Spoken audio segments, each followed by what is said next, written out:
It is frightful country, this great Inniskillen swamp.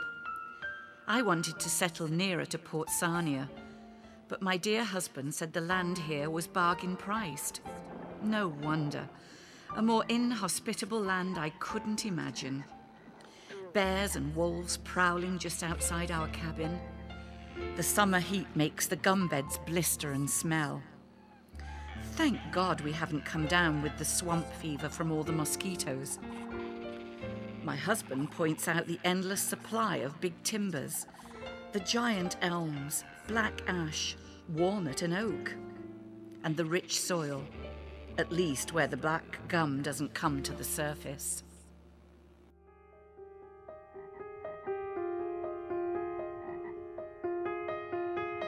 Men from the Geological Survey of Canada are exploring the gum beds. It is said that the crust is 2 feet thick in places and might be useful for paving roads or sealing ship hulls.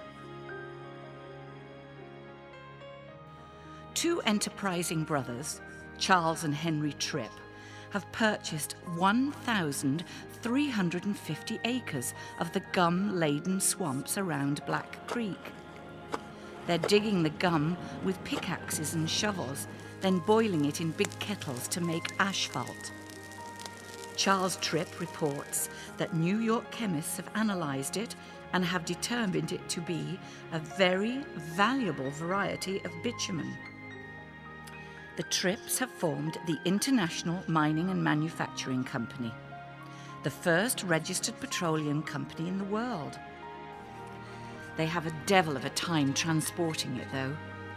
There are no real roads out of here, just clay beds that turn into muddy quagmires most of the year. The Tripps are nearly bankrupt. They couldn't get enough of the bitumen out to market to make ends meet. There's a new man in town, a hard-working entrepreneur by the name of James Miller Williams. He's purchased most of the Tripp property and has been generous enough to give Mr. Tripp a foreman's job. Quite a man, this Williams.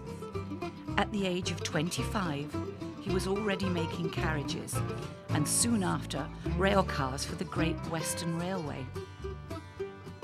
Now he's trying his hand at the oil business. He's not satisfied to pick at the gum beds. He's digging far below them. Williams dug a well at the edge of a bed of bitumen.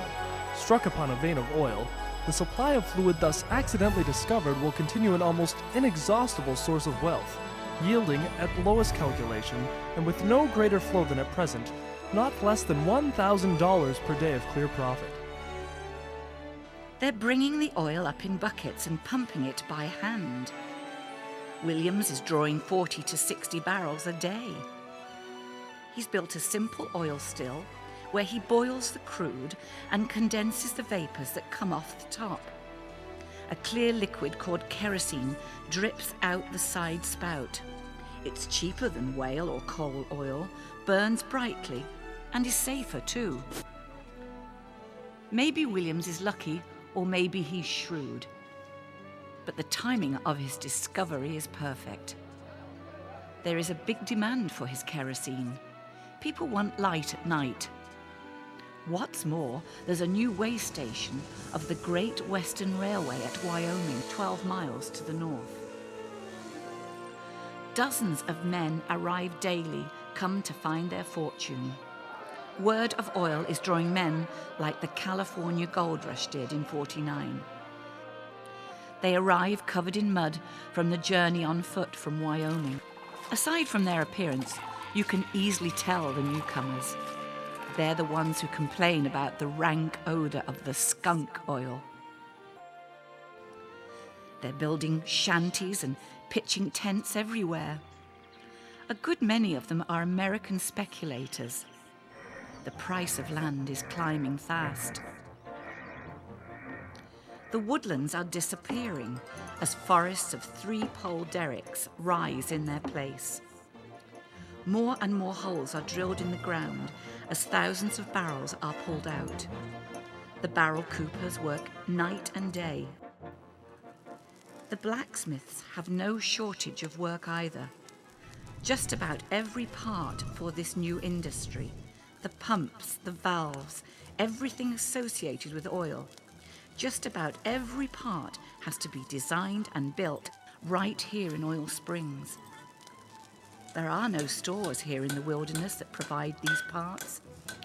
Men are forced to be inventive, to refashion tools as need be, and to always fend for themselves. Barrels of oil accumulate in huge piles. Thousands of gallons more are stowed in tanks and pits awaiting buyers. When the water is high, a few barrels can be floated down Black Creek to the St. Clair River. But most of the oil must go to the railhead. Now, with so much traffic, the track to Wyoming is a constant sea of mud. Between 1858 and 1861, only 5,529 barrels of oil were shipped by the Great Western Railway at Wyoming. During the winter, oil was more easily transported by sleigh, but during the summer, a team of oxen hauling a flat-bottomed stone boat could only draw 2 barrels of oil along the mud road known locally as the Long Canal. They're not satisfied to dig shafts through the clay anymore. Now they're drilling into the rock, piercing the limestone with spring pole rigs. They drill wherever a hunch directs them, but they have no thought of what they'll do if they strike oil. Lots of men are becoming rich. Every week a new dreamer rolls into town. A man may be poor in the morning and a person of stature by nightfall. But not the Irishman Hugh Nixon Shaw. Seems everyone around him is getting rich while he drills deeper and deeper on his one measly acre with nary a drap of oil to show for it. The poor man's been jumping on his spring pole for months, pounding into the rock. They laugh at crazy Shaw. His cash and credit are long, long gone. Yesterday, he couldn't even get the credit for a pair of shoes. Just one more day, he said this morning. If I don't get anything today, I'm packing it in. It was about 10 o'clock on Friday morning at 158 feet from the surface. The oil was struck, and it came rushing up with a will. Not giving time for the workmen to gather their implements, filling the well in 15 minutes and shooting up a column of oil some 20 feet in the air. And hundreds of barrels of oil were flowing around the well, over the road, and into the creek. And so it continued day and night until Monday morning. 2,500 barrels a day issue forth from Shaw's gusher. And the ground for 40 or 50 acres around is a sea of black oil. The creek's running with oil to the depth of 2 or 3 feet.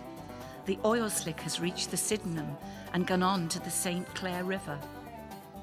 Even boats on Lake Erie complain of oil staining their hulls. Another gusher, the 33rd this year. This time it was the Black and Matheson well. No one dreamed so much oil could spew forth. Black Creek lives up to its name once again. 30,000 barrels gone before they could control the flow. The well yields 7,500 barrels a day. These men, insatiable in their lust for this black gold, have set off a frenzy of drilling and speculation. Land nobody wanted 20 years ago now costs a fortune. Almost half of the crude, after distillation, is gasoline and naphtha. It is burned or simply dumped in the creek. It is a frightening sight seeing Black Creek on fire sometimes, like a scene from hell. The oil producers are building a plank road to Wyoming, lain across with wood. There are over 1,000 wells now yielding 12,000 barrels of oil a day. The oil fields are not without their dangers. Mr. Shaw, so recently come into money, was laid to rest today. He succumbed to the poisonous fumes of his own well. Such a travesty. One of the drillers is making quite a name for himself. John Henry Fairbank. He came to Inniskillen in '61 and bought a well of his own. He's fast becoming one of the largest producers of oil. He's devised a clever system whereby he can power up to 90 wells with just one steam engine. Jerker rods, he calls them. Oil Springs is now the second largest community in Lambton County. One now rides in a 50-cent coach on streets paved with oak planks, past stores, tailors and churches. Nothing lasts forever, but we never expected it to end so suddenly. Men are leaving in droves. But it's plain that most of the easy oil is gone here, and new wells are springing up elsewhere. A few months ago, we counted over 3,000 souls. Now only a tenth remain. Many of our Lambton boys have journeyed to foreign lands to assist with oil exploration. The whole world has oil fever. They've taken the tools and technology they developed here in Oil Springs and fanned out all over the world. 87 countries in all, to be precise. I've never fully understood the obsession men have for oil. I'll admit the smelly stuff's good for lighting the lamps at night. And a little dab on my door hinges keeps them from squeaking. But that's about all it's good for, in my opinion.